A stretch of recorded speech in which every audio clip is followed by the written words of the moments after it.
though. I'm not sure about the maps. I can't remember maps very well. I don't usually commit maps to my memory. Like what I mean is I don't associate the maps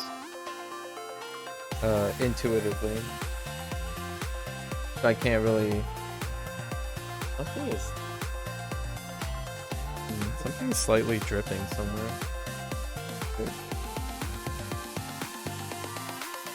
Yeah, I say this a bunch, but I don't have a strategy when it comes to remembering maps, so I don't do it. I typically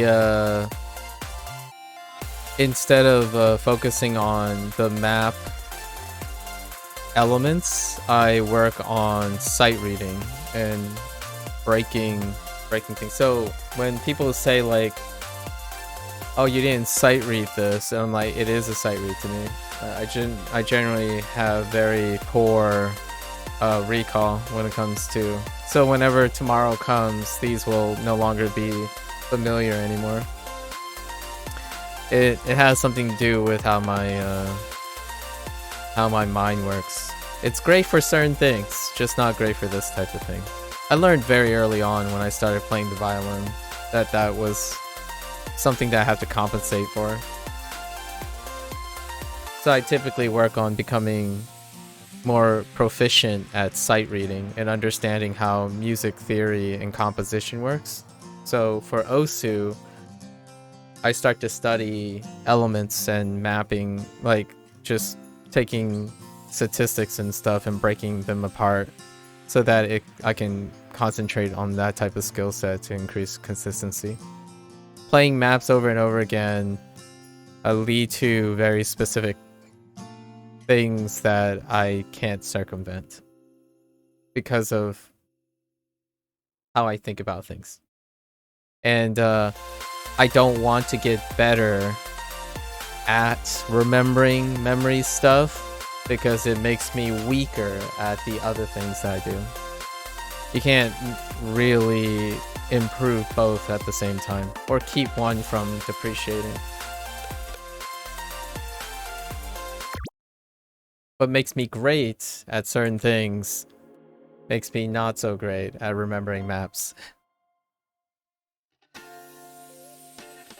You could even think of it as, you know, a lot of times traditionally people think you play a map and then you suddenly just memorize the whole map, like one try, or like maybe skills like perfect pitch. People like to talk about perfect pitch where you hear a song, then you don't have to hunt for the pitch, you just replicate it. That's the type of memory that I don't excel at. I don't excel at reproducible memory. I excel at integrating memory. So usually it's recalled without not that great of an accuracy. It's more about like clumping all the information together.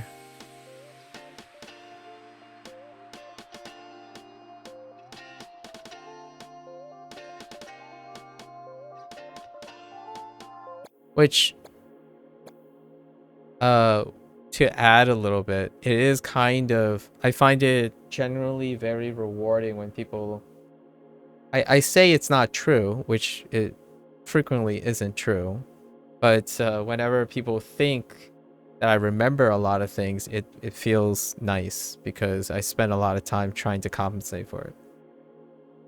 It's nice to be reminded that it appears that I remember a lot of things, or at least above average, but I don't particularly think my memory is that great compared to other components of my mind.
I forgot to check the BPM. Oh, it is 120, but it kind of fluctuates.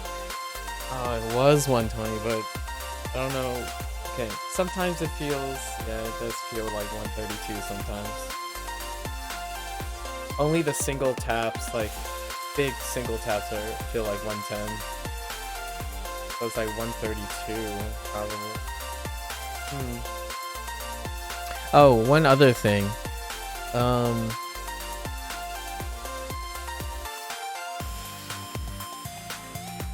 There are a lot of times when people approach me and say it must be nice to remember a lot of things, or like be able to remember a lot of things. But it has an implication. They infer that it comes easy to me.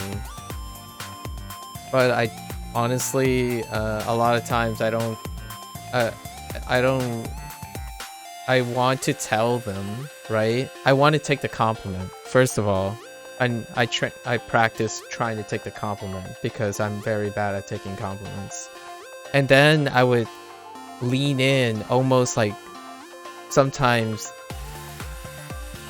like refute their compliments. Like, no, but that's not the truth, right? I have to try really, really hard.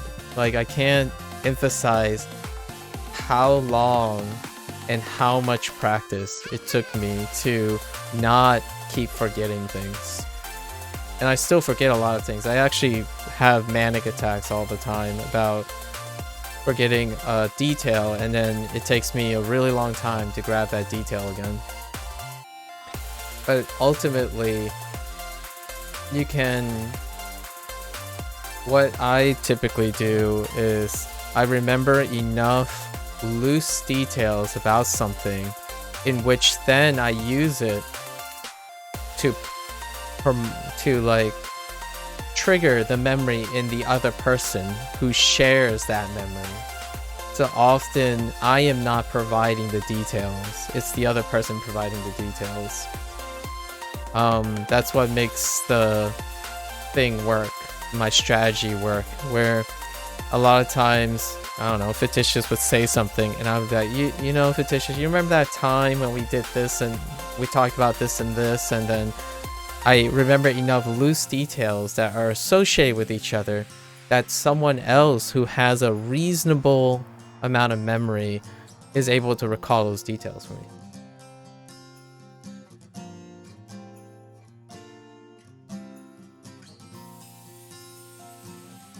But I understand not wanting to clarify that, because I don't think that necessarily...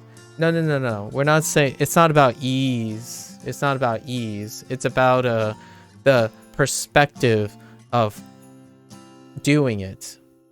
So, like, what I mean is, ease can be a measure of effort.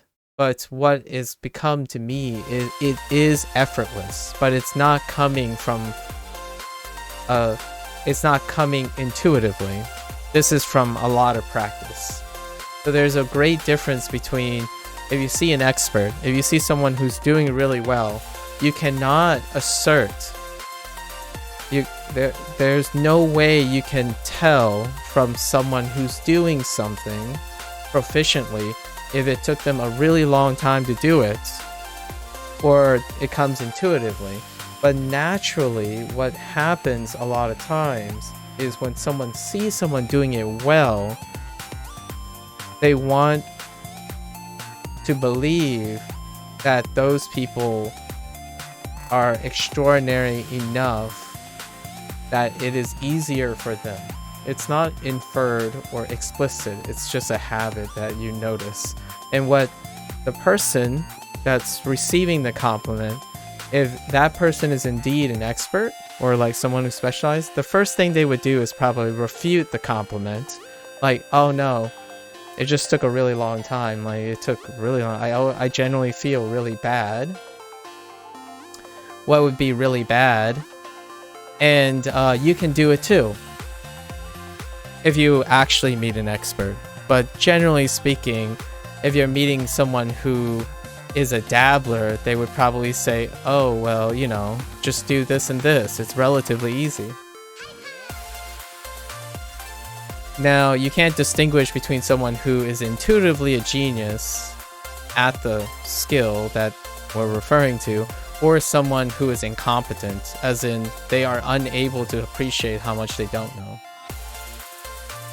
It's not to say that being incompetent has just cons. There's pros to that, but we won't focus on that at the moment.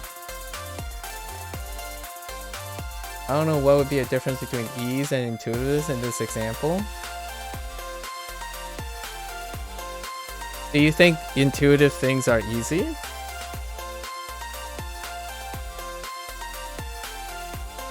Like, do you think that someone who does something intuitive makes it look easy? Like, all the time.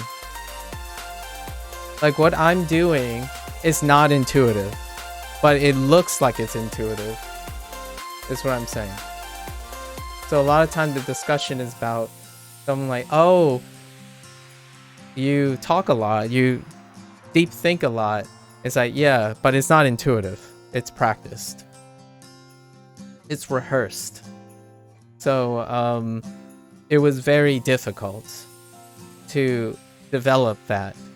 Intuition comes with, yeah, it does come with a perception of ease. I guess the example is you can't differentiate between the two. Sometimes something very practiced doesn't have to be intuitive. It becomes intuitive. You could say because you practice so much, it becomes intuitive. But intuition usually means it's not practiced, right? That's what makes it easy, or that's what makes it appear easy. But I don't do this stuff naturally. It's because of my deficiencies, or at least how I feel about my deficiencies, that I have practiced these things. And they come second nature, but they were not intuitive to do them. I'm not intuitively doing this stuff. It just came from habit and forming those habits.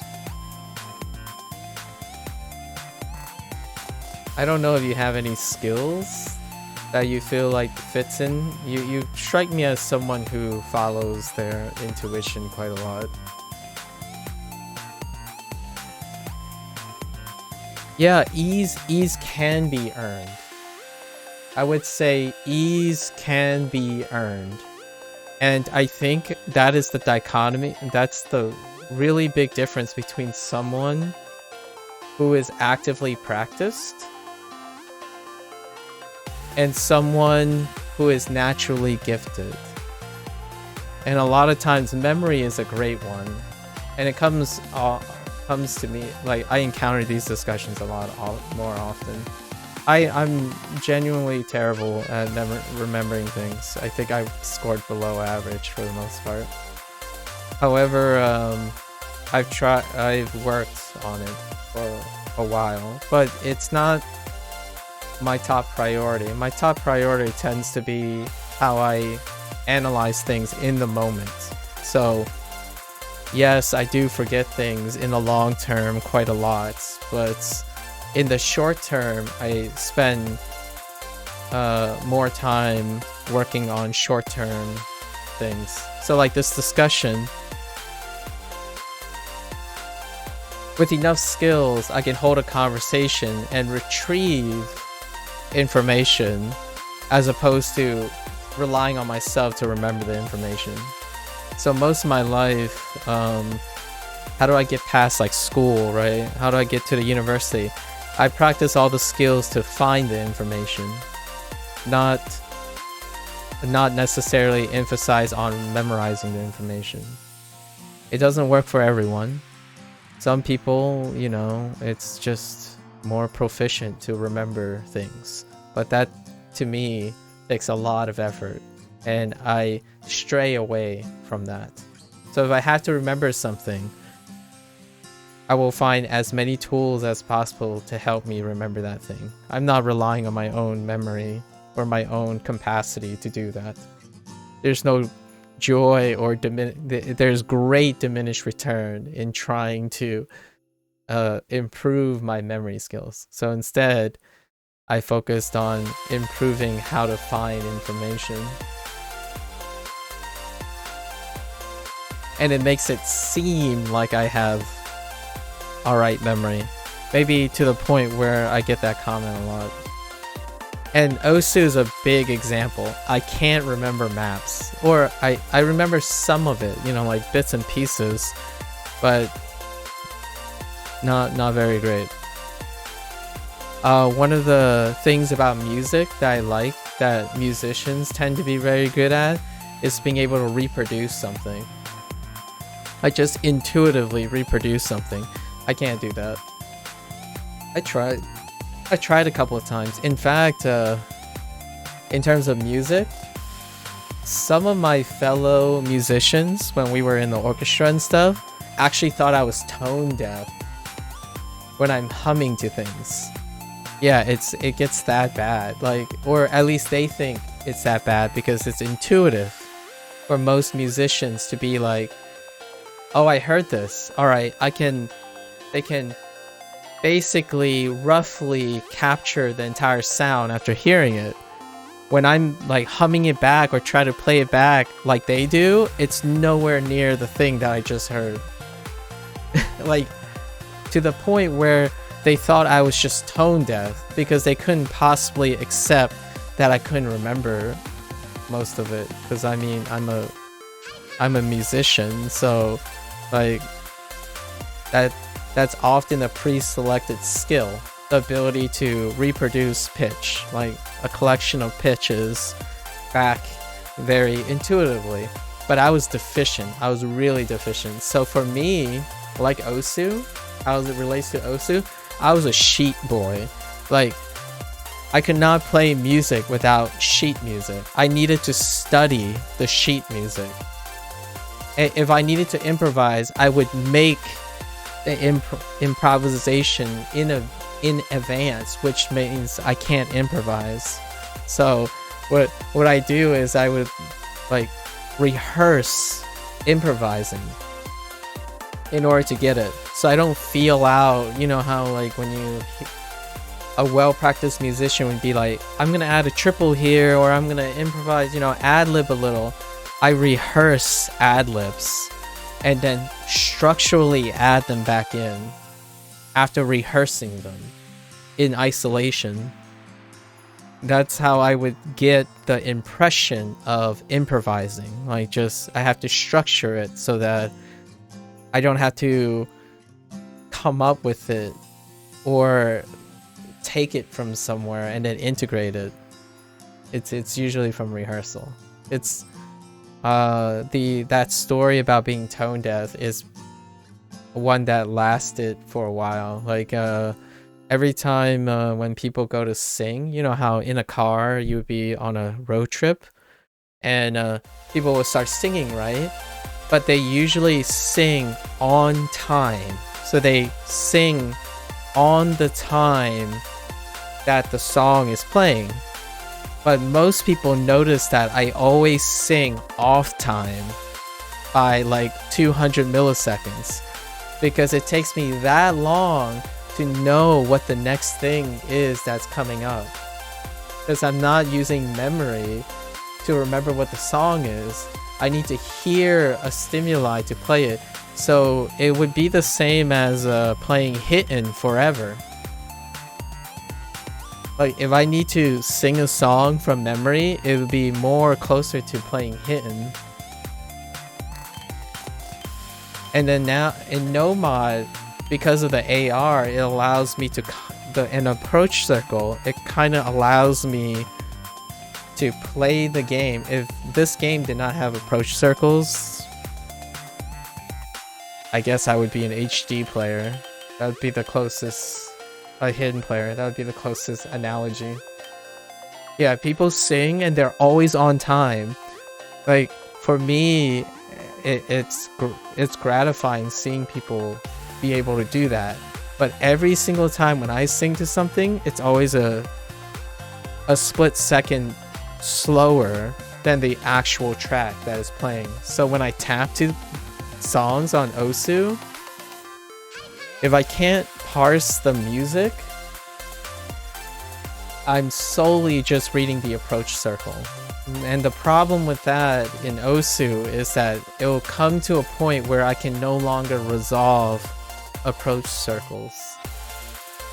You know, and then that's where my quote-unquote limit of my skill sets. That's kind of, maybe that's why some people prefer mostly playing within once they have. Yes.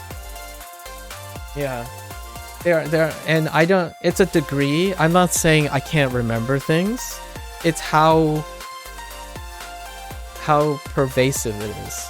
So when I first learned guitar, I could not learn the guitar without seeing the things. So a lot of people say like, oh, I like this song, so they just like randomly jam, and eventually they get something close to it. I can't reproduce that. Like it's so off the mark, it's unreal.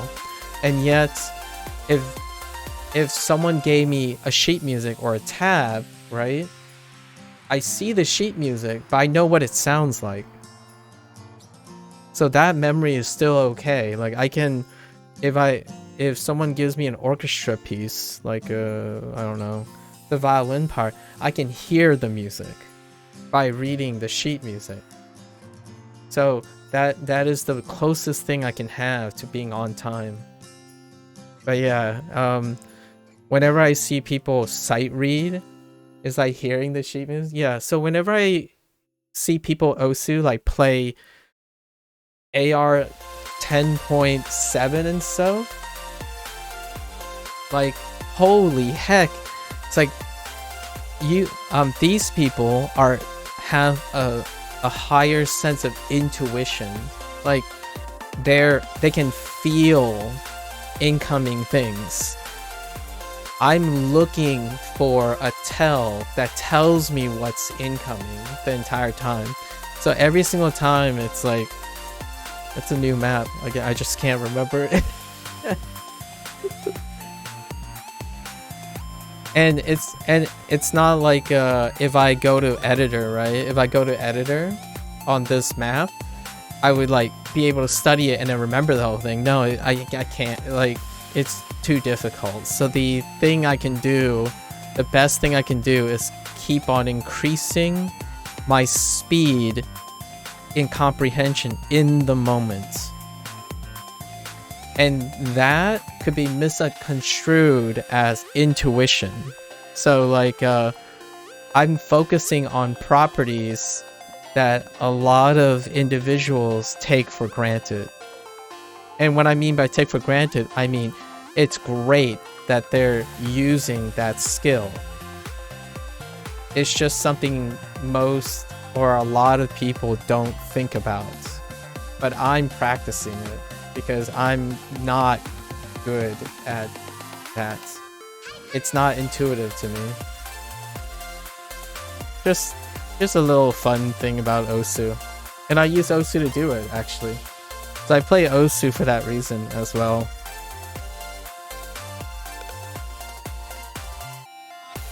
So even if I'm doing like this, it's good practice for something else. Like, not necessarily like involved in specifically getting faster in Osu or something like that.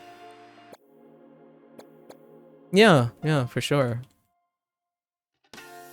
Which, by the way, I don't want to sound like a stereotype, but that's kind of why kids are encouraged to play musical instruments when they're younger. There are a lot of multifaceted things you can identify, strengths and weaknesses, from doing something like that. So that's kind of it's a very it's a time-tested Asian thing, especially my parents prescribe to that, where when you tackle they obviously, the Asian joke is, hey, you should play some instruments when you're young, but don't become a professional musician. It's just for skill development. Obviously that's a stereotype, but my parents would be very confused if I ended up becoming a violinist. A professional violinist, which I did not become a professional violinist, but it did teach me how my memory works. It does teach me how I problem solve. I had a lot of deficiencies as a violinist.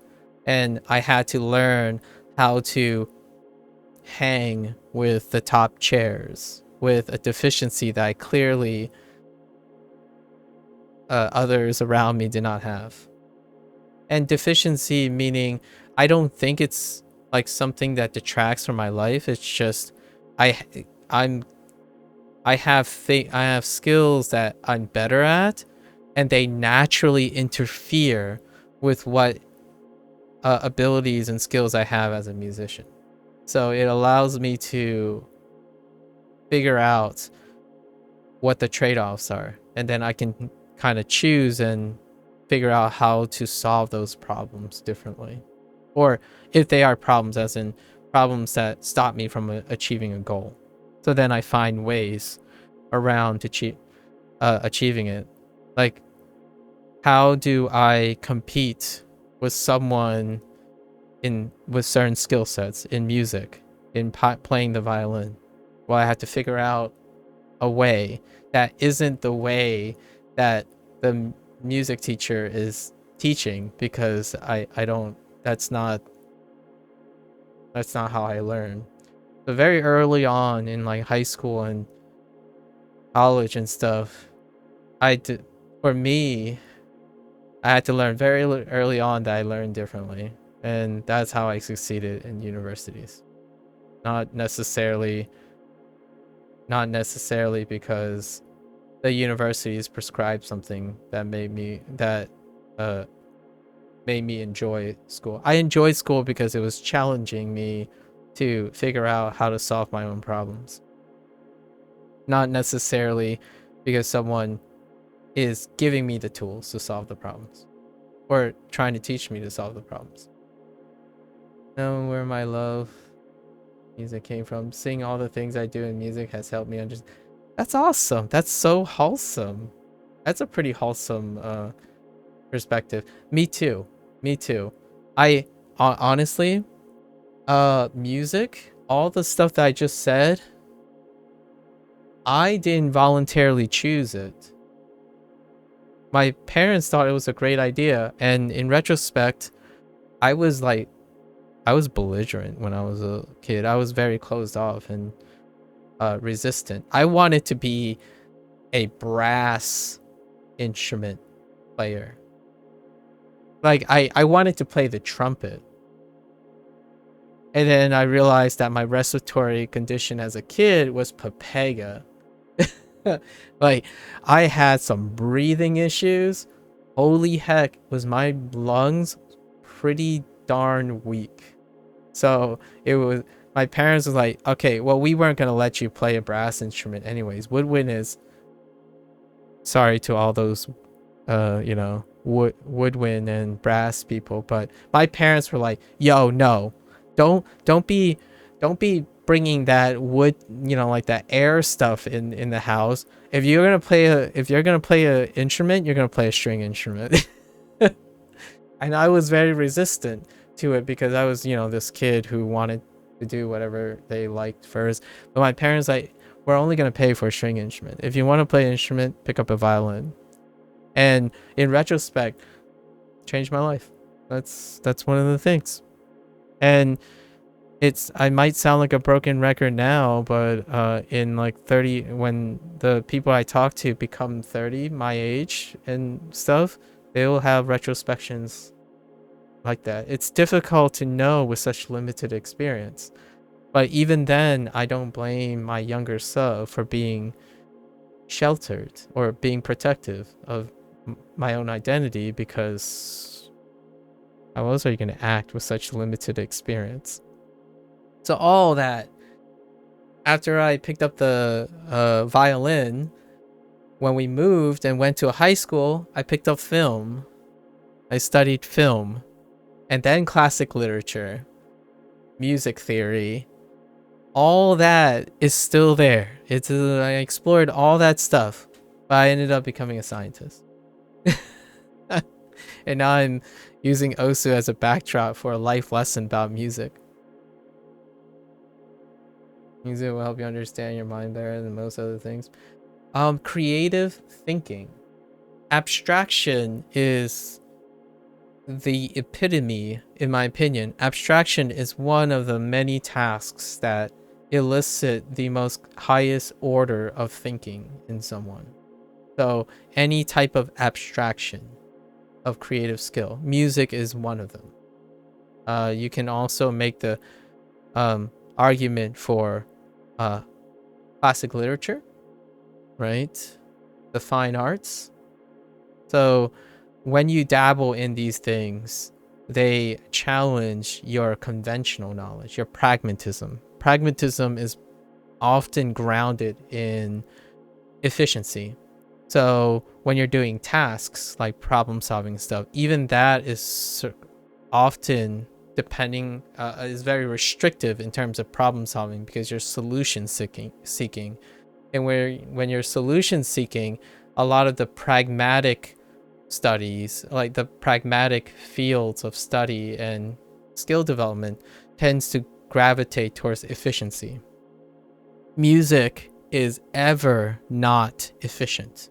Creating a piece of music, you can choose to make it efficient, manufactured music, right? Like mainstream music when it's popularized, but the in conception of that is ultimately inefficient. So like any high level creative process is something to encourage oneself to explore, because the higher the complexity, the more likely you'll run into problems, and those problems can elicit and change the way you appreciate things. I'm not saying engorge it, like spend your time doing that all the time. It's a ever giving gift to challenge yourself in a higher abstract manner. Meanwhile, still developing your pragmatic and logical skills and whatnot. A lot of times, there's an overvaluation of being pragmatic and objective to develop creative thinking and critical thinking skills.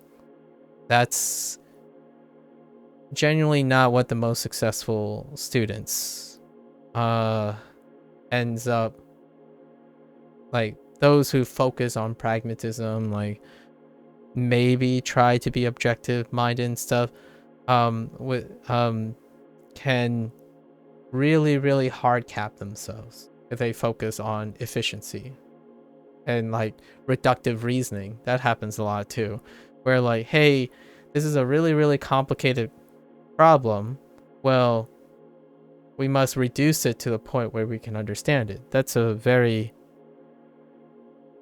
pragmatic approach. The scientific method is kind of, that's the goal. But without creative thinking, augmenting it, like stents into creative thinking, when problems become too complicated, that's where creative thinking comes into. And that can lead to a simplification of difficult problems. And all that could come from exploring music or the fine arts. Finding a higher level plane of meditation. Those types of abstractions lead to it's incomprehensible how valuable they can be, which makes them, to me, worth a gamble, if you consider it as gambling. Because sometimes you could be so rigid that perhaps you're not open to the creative thinking. But generally, a little brush with creative thinking can very well open like the Pandora's box in your brain, in your mind. And music has been quite a lot of that. But I also do digital artwork now, and I still analyze film and TV shows. Like I watch TV shows and film for academics. There are very few things that I do that isn't for intellectual enrichment. I can name a few. Watching reruns of Bob's Burgers might be kind of the best example. Like rewatching something or creating background noise and stuff. That is something that I don't do intellectually. That's something cathartic or like habits and stuff. Why I'm mad about the music creation song I've been able to find today. It all just loop mixes. Nothing is really making music anymore. That's interesting. That's a very pragmatic way of looking at it, I guess.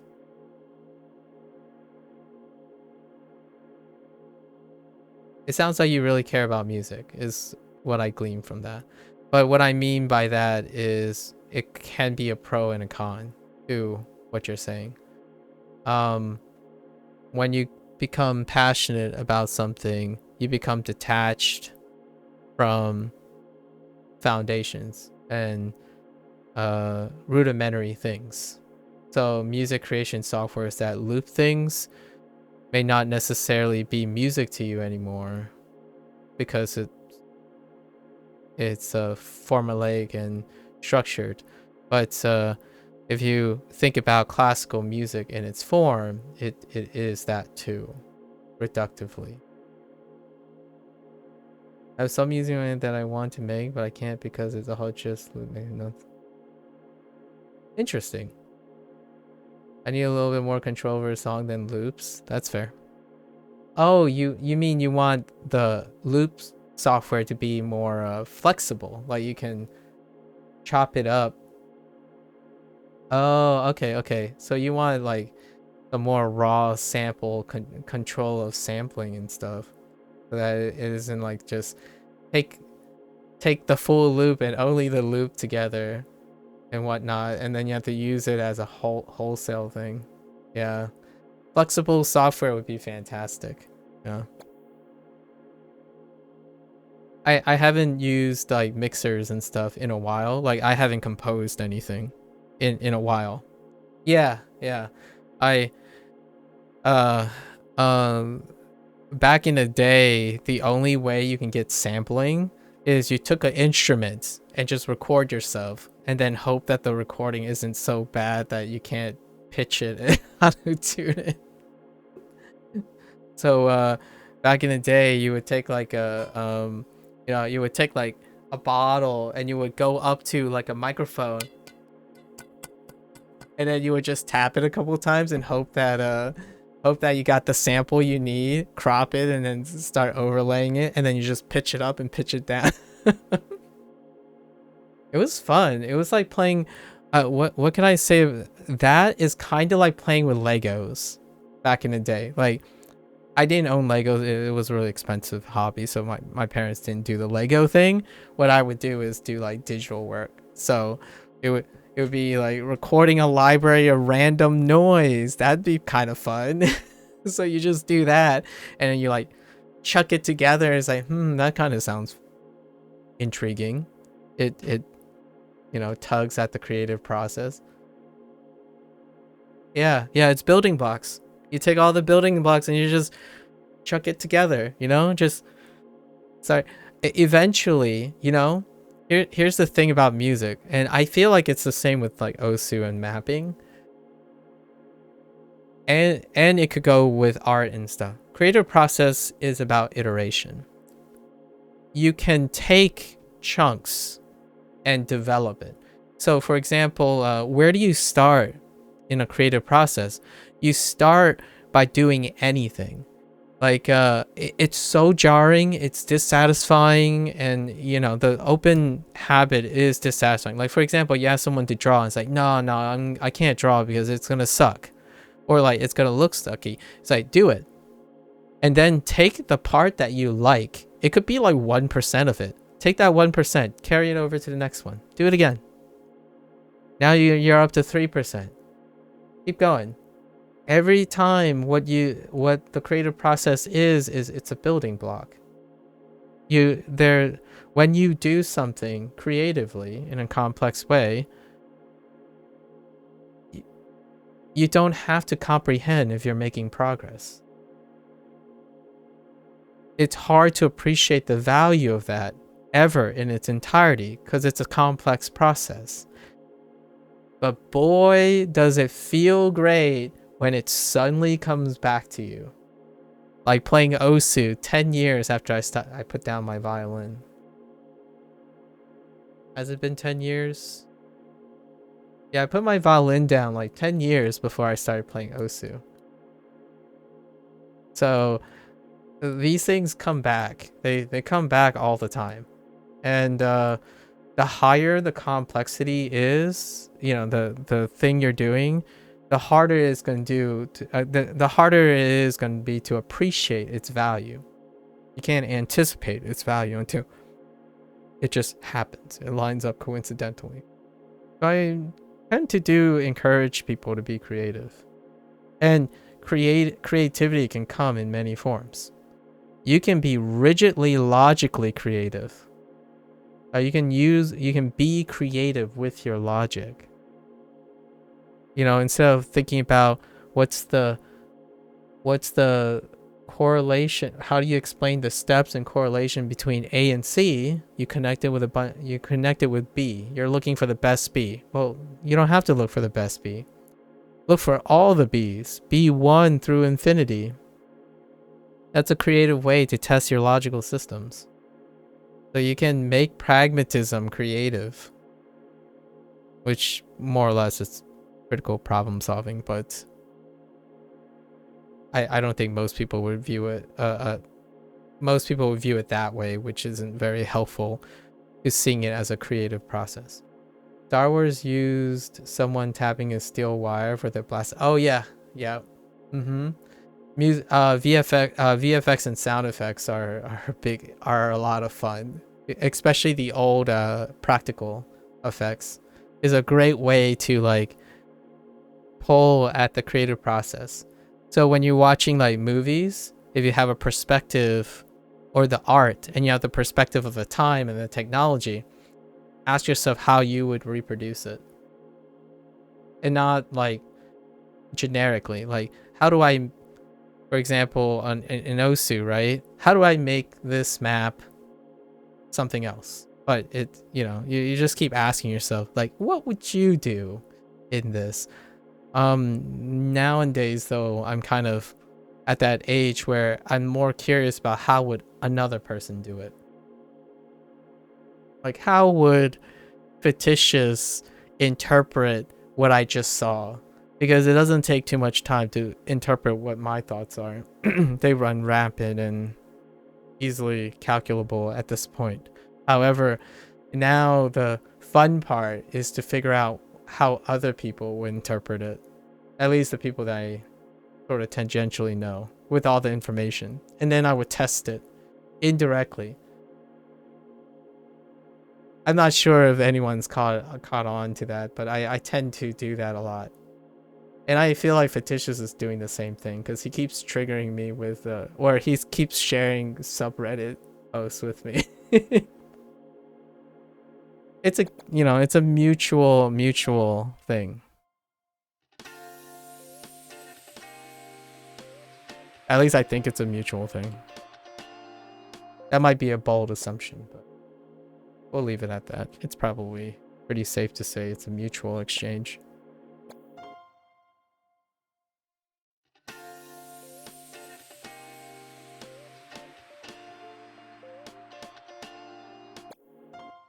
I don't know why I'm doing that.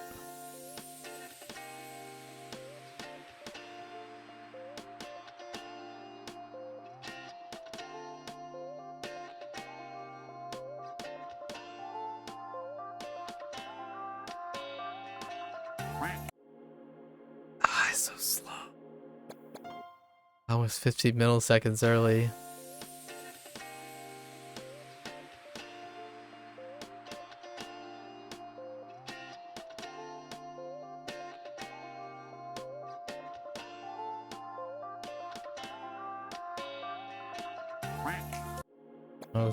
I was late.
That slap bass though.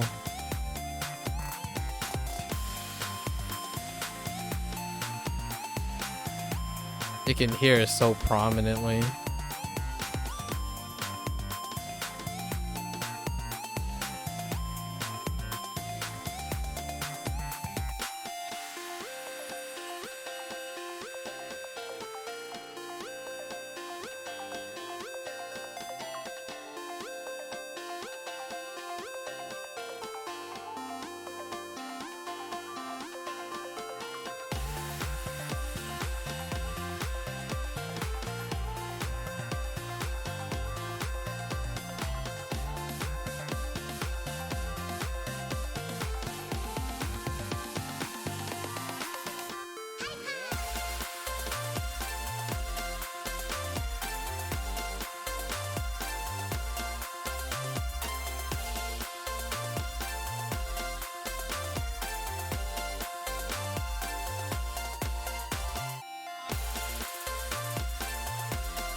Alright, alright.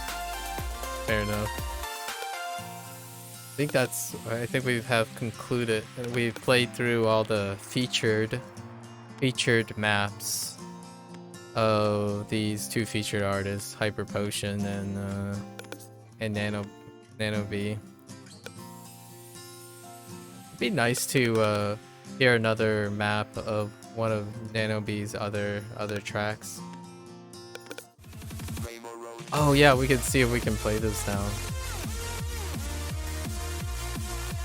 Let's give it a try. I think I'm a little bit cold now, but you know.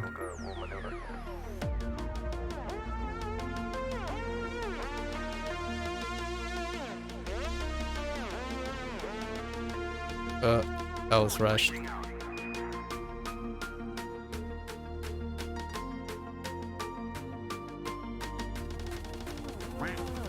Nope. It started wrong. I feel like there are two notes there, right? Still not sure.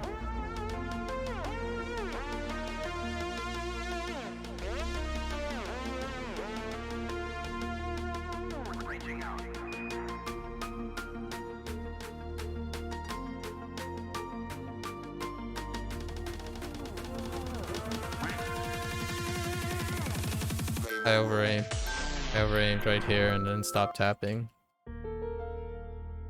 And if you're ready, we'll maneuver.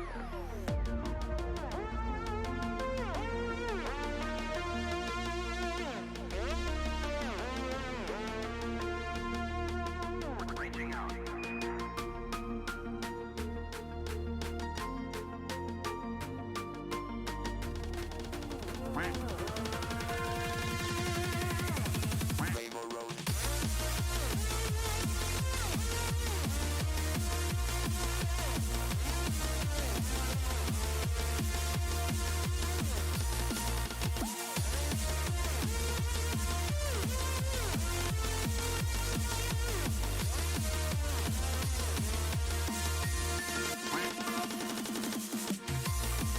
Oh, those are not. That's not a triple.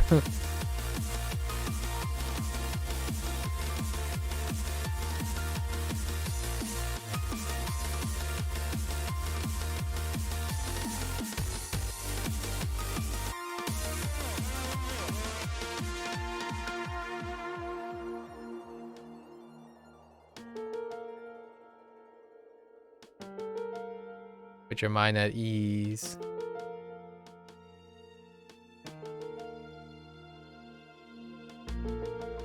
There is no place and no moment. in history where I could stand and say, arithmetic begins here, now. That was slow. Okay.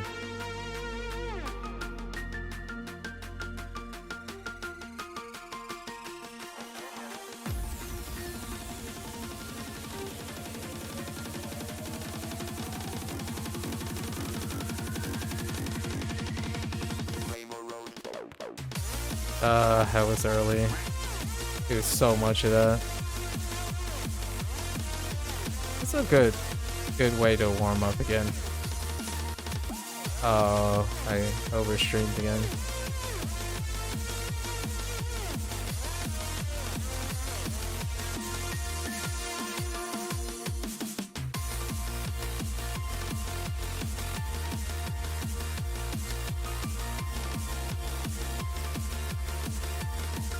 Whoops.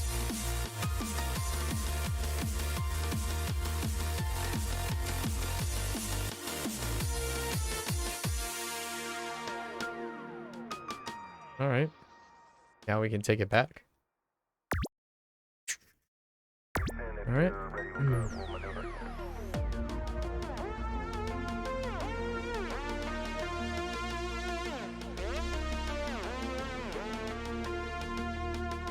Reaching out.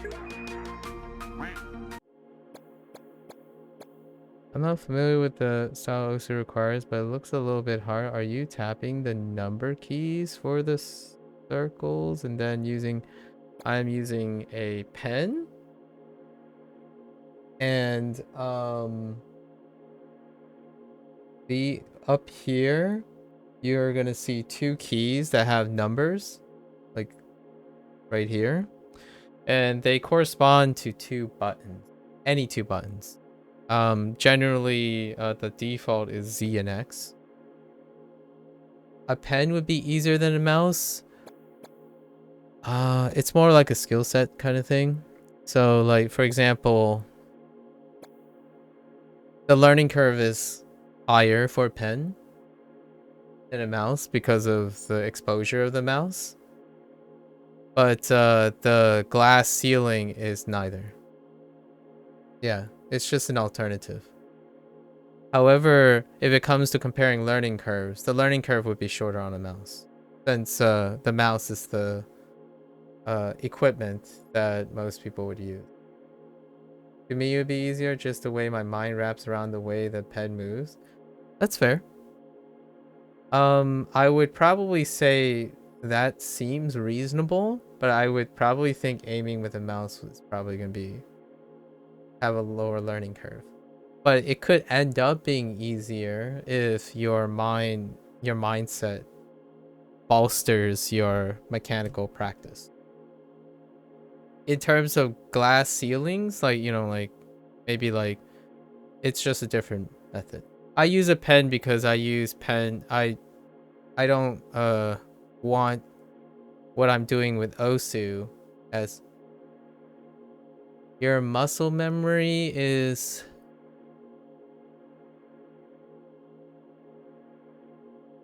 I suppose I'll take your word for it. I can't explain to you how that there isn't a scientific way to explain how that makes sense, but yeah, it'd be about the same result in the end, just depends on what you're comfortable with. Potentially. I think that's a very simplistic way of looking at it. It's part of just me being me, no worries. I mean, that's fair, if you say so. I really don't know what you're alluding to. But whatever works for you. But I use a pen. So the facts are, I use a pen to guide the cursor. And I use two buttons. Statistically, honestly, even if I spend a huge amount of time aiming, that's fair. Again, you guys are misinterpreting what I'm saying, but fair enough. It should I mean, this is a different skill set, right? So it sounds like it's uncomfortable as well. Yeah. But I use a pen right now, and I use 2 buttons.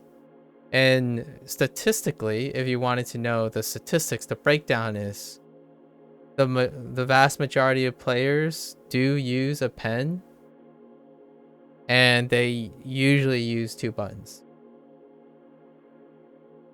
I have to keep 2 out of sight because my mind tends to go epic with nearly everything.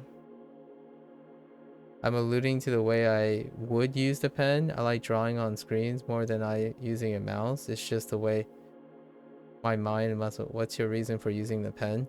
Just so you know, I'm not drawing on the screen. So, like, I'm not sure if you're talking about drawing on screens as in like visualizing. A pen tablet doesn't work the same way as drawing on screen. Unless you mean figuratively drawing on screen. Like the scaling of a pen tablet is different. It requires a learning curve. Like this surface is not 1-to-1 with the screen. So when you're talking about muscle memory and the way your mind works, it's still a learning curve to associate the discrepancy. My reason to use a pen is because I use it for drawing. This very specific tablet. And the other reason is to not provide interference with my mouse work. So the stuff that I use my mouse for is like looking at the sheet music for a piece and your finger naturally curves to the notes needed. Yeah. Right. But my statement has very little to do with that statement. You're following your narrative. I'm talking about your early comment about your muscle memory is different than a lot of people. Fundamentally, it isn't, but I can see how your mindset may enrich you to do certain things. Like, yeah. But I can't empathize with that, or I can't appreciate that concept. Muscle memory is not discriminatory. Your visualization seems to be different, though. Your visualization of how you're using the pen and stuff, that's fair. It's difficult for me to know what would be true until you actually do it, right? So, my choice right now, because that spawned all these things, is I use a pen because this is also how I draw. So when I was interested in drawing, I also was interested in playing Osu. So I did both with a pen. Largely, I play with a mouse for a lot of things. And I still edit. So I still do...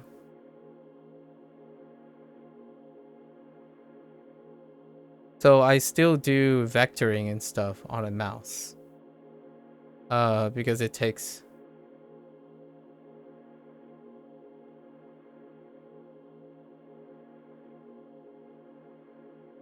It's kind of funny. You fall in the habit where you...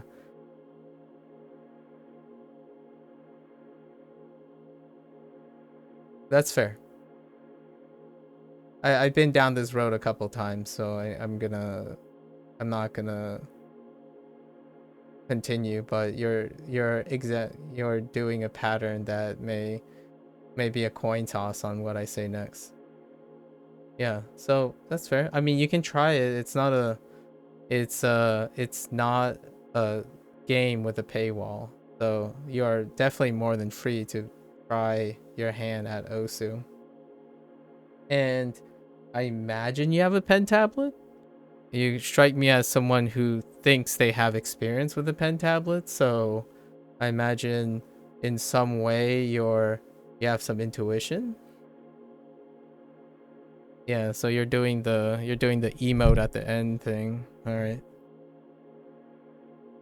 That's what your comment was about? The whole, like, the FPS, it deals with muscle memory. Well, the thing is, if you're making the comment about the muscle memory part, they're different skill sets, so muscle memory is not transferable in that case. So either way, it's that comment when, at least I'm not talking about muscle memory in transferable skills. I do, but drawing some games that way, for some of them, is far easier than a mouse. Others, the mouse is far better than the pen. That's fair. I use mouse for vector work, and I use freehand for stylistic work. And if one is very familiar with like animation, at least the more prominent trends of animation, it's a combination of both. And I would likely to believe that people use grid systems for mouse work, especially editing, and especially like vectoring and Blender work and whatnot. But and then you can overlay freehand work on top of that. So there are many ways to incorporate the dynamics of a pen input versus the structural, more rigid structural precision of mouse. However, with all that said, someone can just simply choose to use a pen for everything and use a mouse for everything. Right. So that's the two you specifically, you're choosing to decide which is better or which is worse, which is fair game. Or making the assertion that one has to be better than the other, but it could just be both or neither. I think the thing about muscle memory is more about spatial relation with my body to remember about the cursor based on where. That's fair. I don't think you did not describe mouse, but I don't know how to properly translate what I do. I know it's slightly different than you, slightly different than many people. Sure, I don't have good way to express the difference, though it's mostly, that's fair. That's, I didn't say between people. So, and I didn't say the dependency on individuals. I'm talking about your opinion about your own capacity. You're saying I've done drawing stuff. For some of them is far easier than mouse, and then for other, yeah, that's what I'm talking about. I'm not, you're misconstruing my comment. I didn't involve any other individual. I'm just talking about your comment about your own. Like, you're focused on that, which is fair. But at the same time, if you choose to focus on that, then I really just think that's just selective favoritism.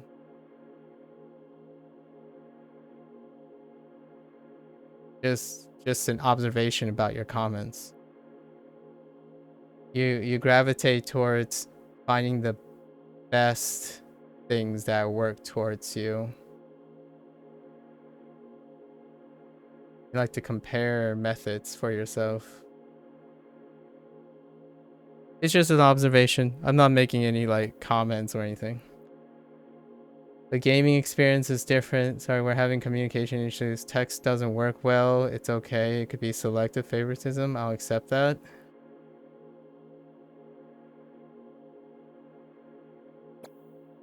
All right. You like to optimize nearly everything?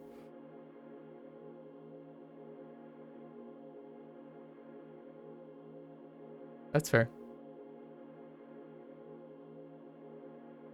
It does provide a bit of a contradiction with being a creative person.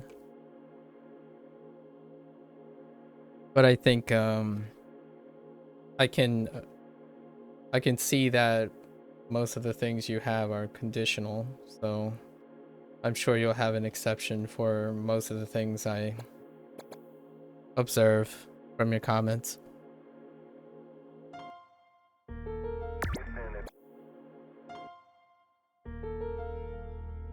And if you're ready, we'll maneuver.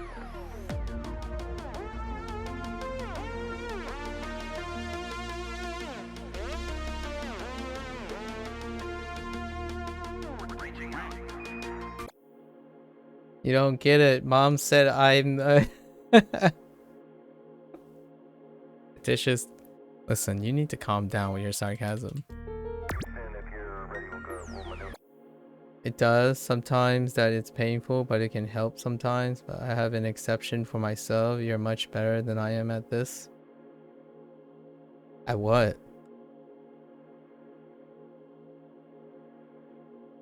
Yeah. I would say there was I guess when I was younger, I really often did the same about finding the best way to do most things.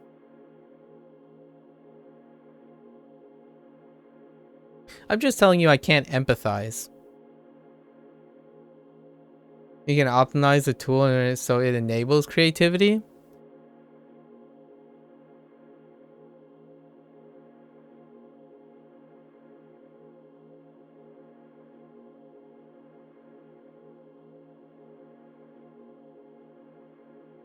Huh. That's an interesting thought. I think that's more the exception than the rule. But yeah, that's valid. But it's more the exception.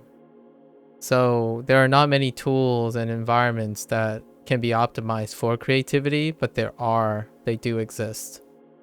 However, that's comparing those tools with everything else. There are more everything else that applies to mindset than just those things. I said not empathizing with my statement. I often pick the wrong words at the start. I don't think your words are wrong. I think you've expressed yourself fairly clearly. I'm just saying I do not share the same feelings about it. So there are some tools and environments that can enable creativity. However, once you optimize a tool and an environment, it reduces the possibility of noise of the tool and the environment. It's kind of an opinions differ. Well, opinions are opinions. They tend to differ. Yes. That is a very safe, non-negotiable truth that generally most people can agree with. Does it contribute constructively to discussion? Not particularly.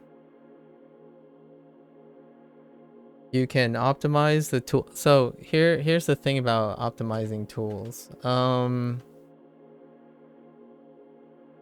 Optimization is intrinsically non-creative. If you like, there's a property of optimization that tends to be in a contradiction with improving creativity. So a lot of times, yes, you can optimize certain things that will lead to different creative solutions, but it inherently limits the pool of creative solutions. One of the few things that can be agreed on because it adds and subtracts nothing. Well, yes, that's what I just said. It doesn't constructively add to any discussions. You can say it and pass it off as something that is acceptable. But I don't see how I'm gaining, like, since it contributes nothing, you're simply saying it. So that's fair. Like, I agree. Opinions differ. I'm not entirely sure if I can read into what you're trying to contribute with that. I didn't make an opinion that, unless you're telling me something I said, it was regarded to something I said as an opinion. There are things that I've said that were opinions, and then there were things that I said were facts.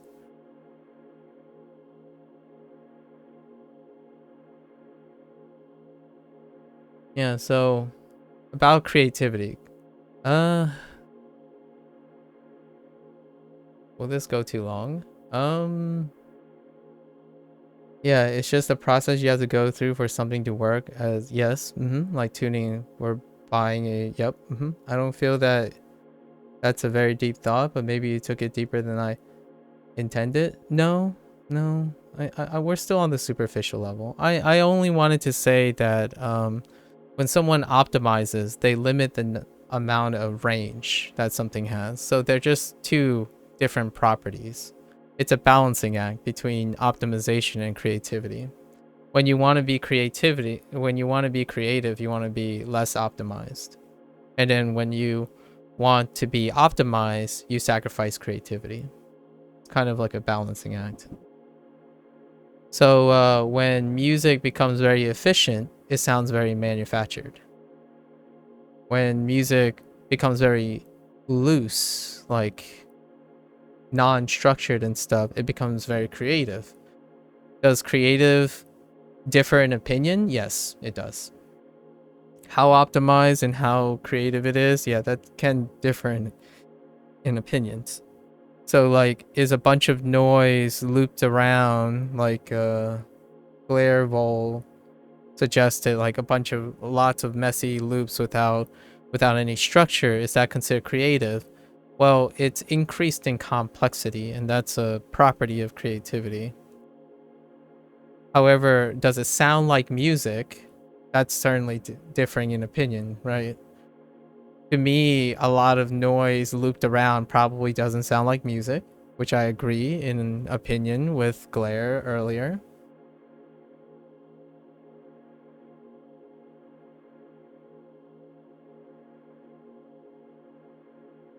So that's kind of an apples and orange thing. You're optimizing how you're hitting something, and then you're calling something the target it's hitting creative. Like so you're affecting the process on the one hand, and then you're affecting the creativity of the objective on the other hand. So if I had to compare it in that regards, optimizing is like hitting the target with a straight line. Creativity is like weaving back and forth randomly, but still hitting the same target. When you optimize for something, you start to narrow the number of solutions you can do to hit a target. So the goal is the same. That statement compared the goal with the process. So a creative process,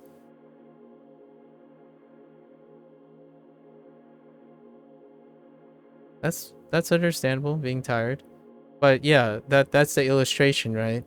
So when you optimize, like using a pen over a mouse, or optimize what you think is a better method, right? So I think if I say I think I'm better with a pen, then I'll start with the pen. I'll probably even stick with a pen and not become creative with it. It's an optimized way of looking at things. It's not bad or good. Like, your opinions will differ from me for sure about whether that leads to fruitful productivity or not. But what happens is when you think of optimized efficiency stuff, you narrow the number of things you can do because they're looking for the optimized solution.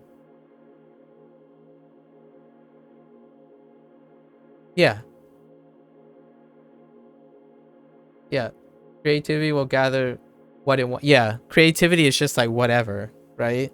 So we often have, my comment was you have like a mix. You like to view your abilities and skills in an optimized way, but you embrace creativity. But it's kind of interesting that when you're talking about yourself, you think of optimized ways because it limits creativity. But I'm not saying that you should or should not do anything. It's just what strikes me about your comments. Um, for example, the way I'm playing Osu, if someone comes in, generally this is what in Osu experience is like for me in Osu. Right now, this very moment, if someone saw me doing what I'm doing, their first question would ask me like, why aren't you playing 6-star maps? Or why aren't you playing 5 or 6-star maps? Well, yeah, that's a very optimized and pragmatic way of improving in OSU. But I'm not doing that. I'm appreciating the music in order to encourage me to play more. So the goal, technically, the target is not changing. The target is to play more, to improve your proficiency and consistency in OSU mechanics. The approach is different. I'm using a different approach that encourages me to inherently play anyways. Is it more efficient? Probably not. You know, like it's, if you're practicing the thing you're bad at, perhaps that's quite a bit more efficient. Talking about OSU is probably not as efficient, pragmatically speaking, in improving OSU mechanics. But you can also do that with a goal. What is my goal? If I want to become good at OSU, right? What does that mean to me? And what does that mean to another person? The other person would say to get good at OSU is to be higher rank or lower rank. In that case, whatever I'm doing is very poorly optimized. It's a creative way. It's another alternative creative way to maybe lower my rank. And by lower, I mean the number gets lower. Sorry, it's kind of weird, but when you're really talking about, the number actually gets lower, so you become higher rank. I don't know why people do that way, but you know what I mean. So I'm using the literal, you want to lower your rank number, which raises your rank. I like to optimize to what I want to experience for something. It sounds like we end up doing the same thing with games though. We choose our goals and then just enjoy getting there. Yeah, so the whole thing about it's optimized to what the experience is. I would agree with that. I do some of that. Yeah, the golf way of looking at things, one being the best. Yeah. The reverse. So a lot of times when it comes to music, right? When it comes to music, so there, and you mentioned it depends. It most definitely depends on the goal and the individual and even the context. In terms of music writing, I can't really say which one I kind of like more over time. On the one hand, if you're a musician, if you're a classical musician, structure is really great. Like structure is fantastic, but we have to accept the fact that structure restricts creativity. That's why the Baroque period was like incredibly varied, which came before classical. The Baroque period had like crazy things all over the place, but it started forming structure. And then you get to the classical period and it's like massive structure. And then we have, the juxtaposition between bluegrass, jazz, and like mainstream pop music or whatever is in the pop scene right now. I want to say when I'm using pop, I'm referring to maybe early 2000s US pop. It was almost as bad as both decreasing and increasing metrics, and you can refer to both. It's not like one is usually preferred over. Yeah. But it's not about what other people use. I'm using it to clarify, obviously. So I've chosen to clarify in both cases. I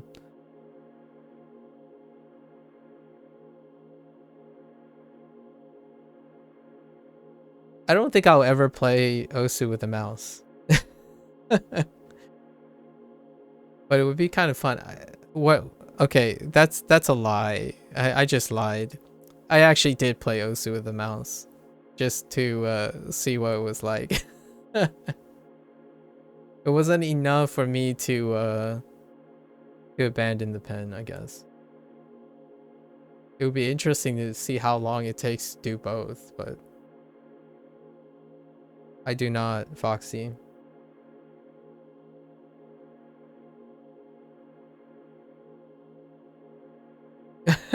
Oh well, I'm kind of done with today's session. So I wanted to play through the featured songs of these two artists. So I'm like kind of closing up for today, or for Osu.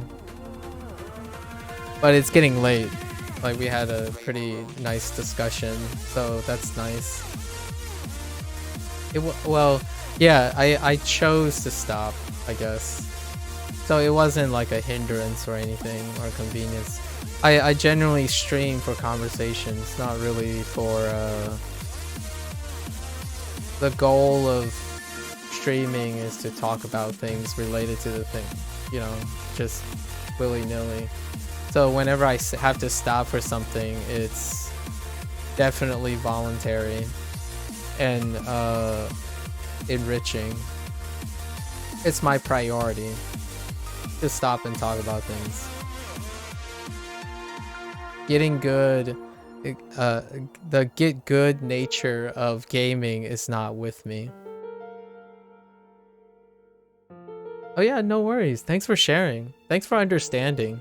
It can be a little tough and exhausting talking in this manner, so I appreciate it.